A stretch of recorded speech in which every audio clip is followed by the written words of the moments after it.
Alright, first things first, you're going to move this taut shroud back. 4 screws, 2 right here, 2 on the exact opposite side.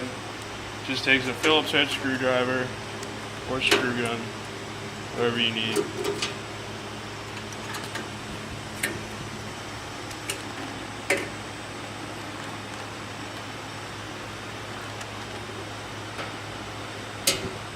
There. Pull it out. Next thing is you're going to go over here, loosen these up, take them all the way out. These are the motor mount bolts. 2 on the other side.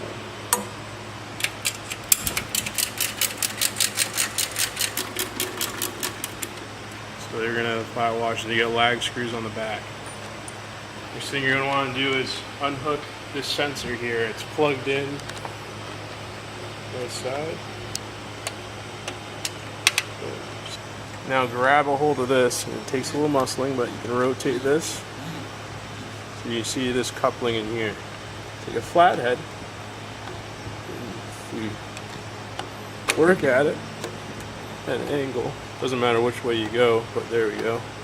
But you can rotate it till you get that set screw right there. Take the T-handle. Customer's toolkit does come with the T-handle Allen wrench that fits this set screw right here. Turn that counterclockwise. That right there. Alright, starting with the Phillips head screwdriver. And then you want to loosen these up, which is where the wiring is for the motor to the control box. So just loosen those up. There's a little nut setter here.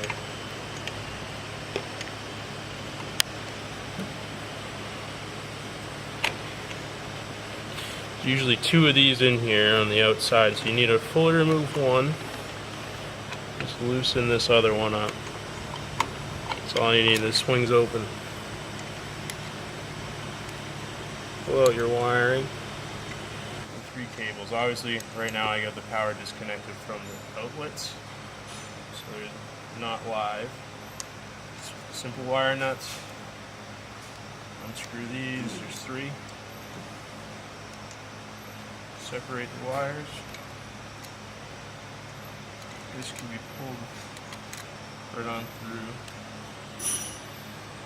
Now we're ready to disconnect the motor. Just pull it right out. Motor's out. Coupling. Slide right out. This gasket may come out, but that's okay. Goes right back in just like that. Now there's one more set screw. You take that same T-handle wrench we used on the other one also. Loosen that right on up. Now depending on how old it is, there might be some wear and tear. Sometimes you should be able to slide it right off like that, but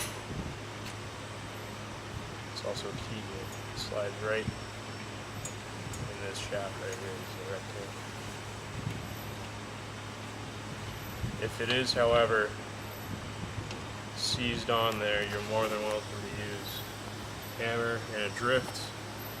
When it's on there, basically want it to be angled right on here when it's on there. So now we got a new coupling. There's 2 sides here. Obviously, if you're dealing with a TheraCycle 200 or Pro, you have the same diameter on both sides. If you're dealing with a 100, you got a smaller side on the gearbox side. Gearbox side has a magnet. That magnet feeds a signal to the sensor. That's all about the RPM reading. That's how it gets read. So we always want to make sure that magnet's over here. So we can slide our new coupling on. Slide it loose. Don't tighten it down yet. Have the magnet face you. Now we go back to our coupling housing. The sensor that was in it when we took it out to replace coupling. We should only use 9/16 wrench. Take that out. You can now thread the sensor out with your hand. Now that we slid this on here, get the magnet facing the gearbox. You gotta go back to here, loosen up this nut. Use the 9/16 wrench to do that. Now, this is the orientation we want to go in. This is going to go right over the magnet, so we slip this over.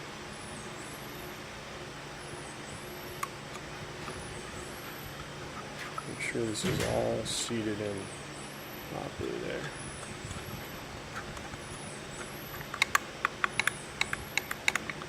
We want it, so I got to go a little bit deeper here, because that magnet needs to line up right flush with that hole that's there. So, do that. Take your little hammer.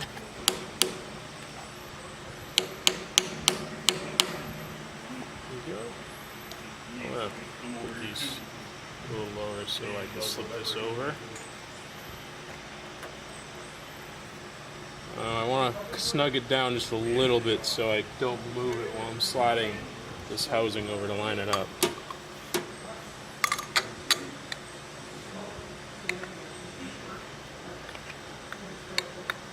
Almost. A little bit more.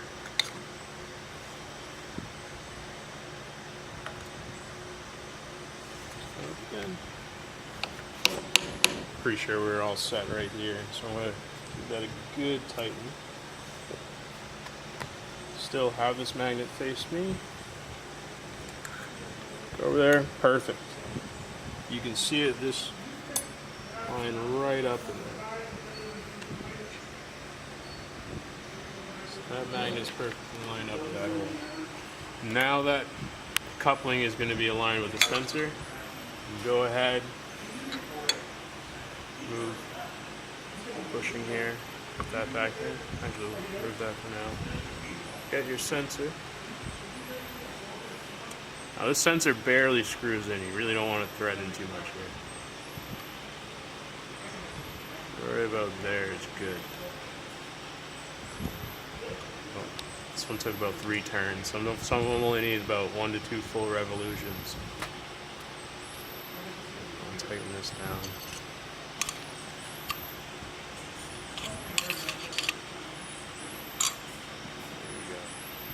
As you can see, it is pretty much almost flush. There's going to be a little lip from either the burrs from the threading there.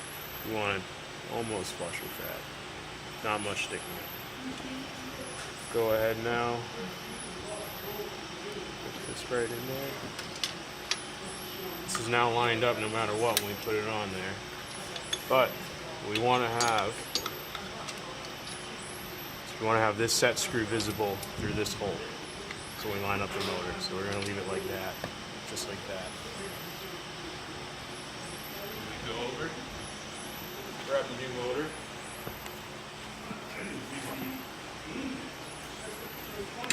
Now we got a keyway here, set screw here. Keyway to that set screw is right underneath there. So if we have that lined up, should be able to get it started. This takes a bit of finagling.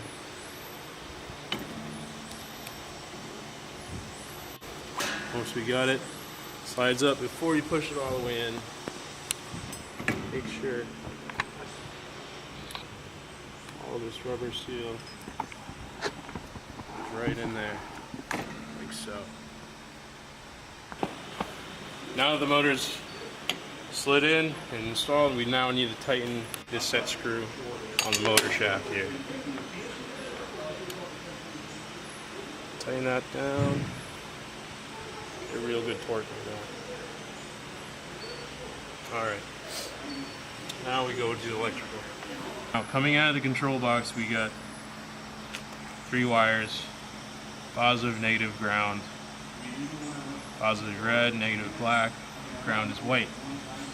Now there's the receptacle that we loosened up over here. So on this back side here, we got this little receptacle here. You're gonna want to thread those cables right on through. So they come out right down here.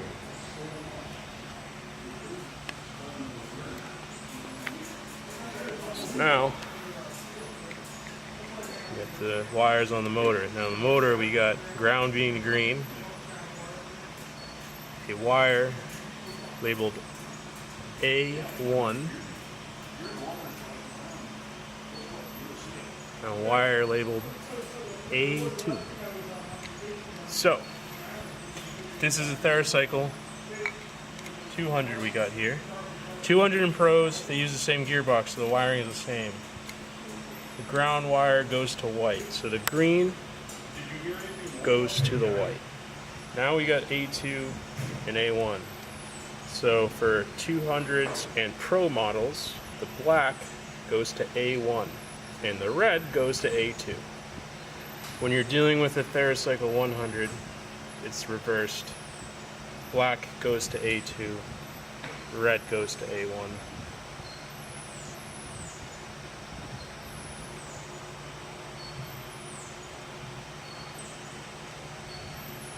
Now, before I close this up, I do like to just pull on the little wires that are joined together, make sure nothing's loose, nothing's coming out.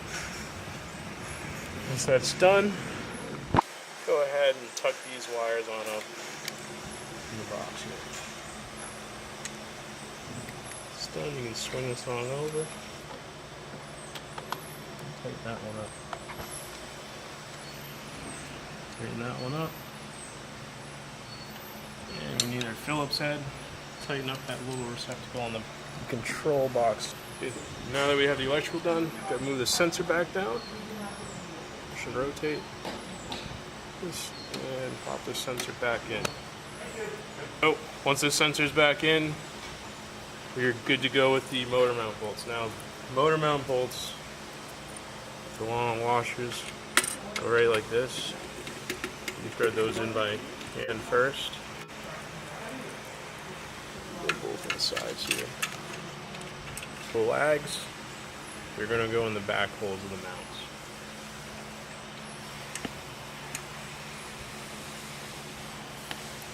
We ratchet them down, try to snug them evenly.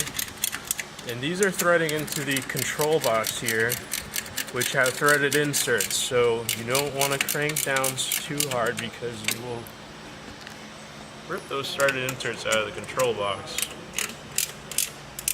Last step, your shroud, right on over. Take your Phillips head screws again.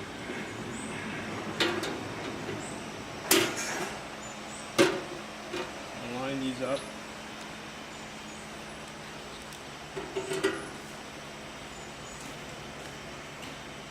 Thread them on in.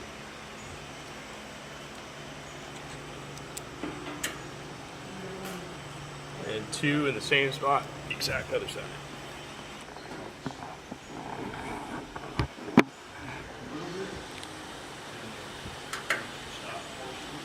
That's it.